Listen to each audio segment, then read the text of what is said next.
The Apollo 11 mission was successfully launched with a Saturn V rocket from Cape Canaveral in July 16, 1969, 9:32 a.m.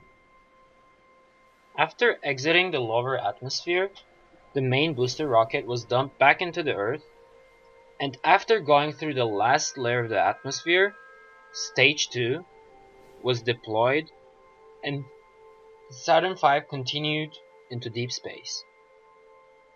After reaching its maximum speed of 45,000 km per hour, the lunar module and the command module, while being attached to each other, left the third module and continued their journey to the moon.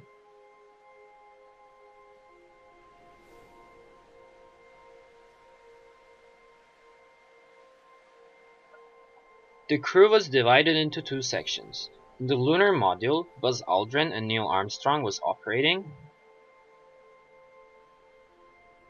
and the command module was being operated by Michael Collins.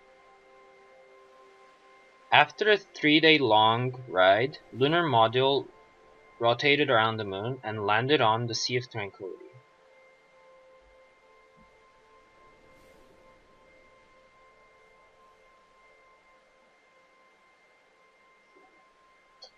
As Neil Armstrong stepped onto the moon for the first time in the history of the humankind, his famous line, "That's one small step for a man, one giant leap for mankind," was recorded. During the lunar exploration, President Nixon contacted the lunar module and had a quick chat with the astronauts of the Apollo 11 mission.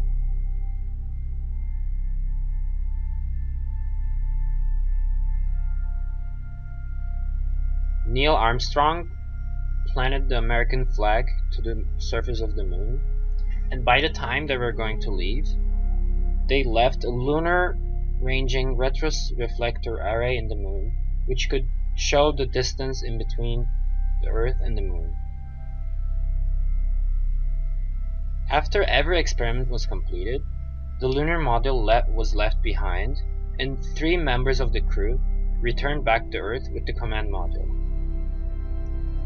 When they entered the atmosphere, they launched their parachutes and slowly landed in the Pacific Ocean, waiting to be greeted by the whole world.